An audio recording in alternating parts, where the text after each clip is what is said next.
share with you a few stories to see if you could tell if something was done accidentally or if it was done intentionally. My brother Caleb and I playing soccer outside, and I kicked the ball to him. It hits him in the face. Caleb was really mad at me, and my dad tells him it was an accident. However, what if I was really trying to hit him in the face? Next story, my family and I are all eating together. My mom goes into the kitchen for a glass of tea, and my brother Caleb turns around quickly to cause my mom to drop her glass. Big uh-oh. At the end of my talk, we will return to see if both these stories were done accidentally or intentionally. The Bible tells us that Jehovah does see the difference between an accident and something done intentionally, since he is the reader of hearts and minds. By thinking about Joseph's story, we can see both examples of actions that are accidental and intentional. Joseph was the youngest son of Jacob. He was sold into slavery by his jealous brothers, and to cover up this bad deed, they told her dad that he had been killed. Years later, these same brothers had to go back into Egypt to trade for food, since Israel was starving. Joseph remembered what his brothers had done to him, but his brothers didn't recognize him.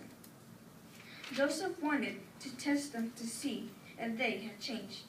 So he asked them to bring him their younger brother named Benjamin.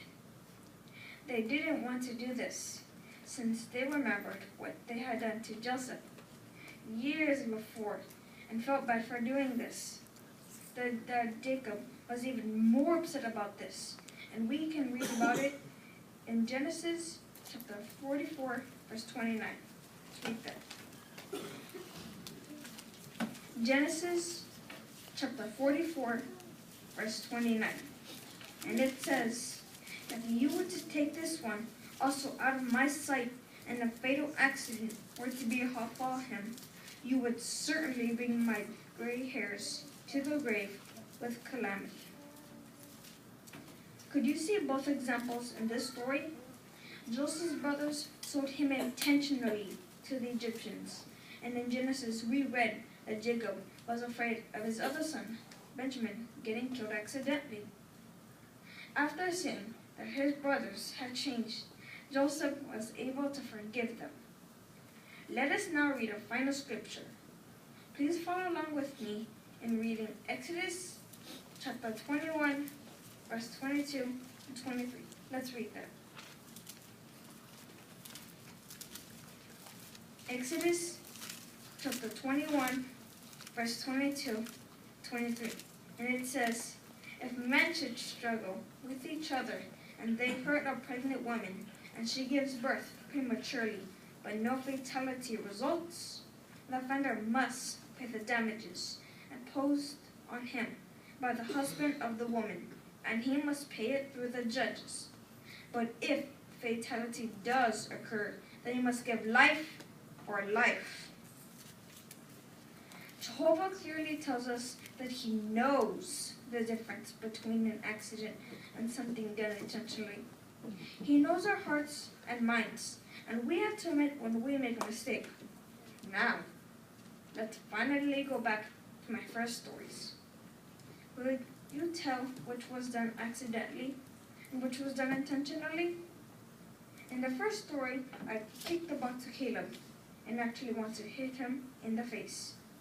My dad didn't know this, but Jehovah could see that within my heart, this was done intentionally. And the other story, my brother knocked the glass out of my mom's hand, Caleb did this accidentally. Jehovah can forgive us for the mistakes that we make, whether they are done accidentally or intentionally, but only if we are truly repentant. Like Joseph forgave his brothers once he saw that their heart condition had changed. We must do the same when we make mistakes. Forgive and ask for forgiveness. As accepting our mistakes is hard, and saying "I'm sorry" is even harder. It's not easy for me, and I'm only 10. Now, I would like to say I'm sorry to Caleb for picking on him in my example stories without asking or telling him, sorry, Caleb. But this is the only way to be truly forgiven by our real and spiritual brothers. But most importantly, by Jehovah, whether we do something accidentally or intentionally.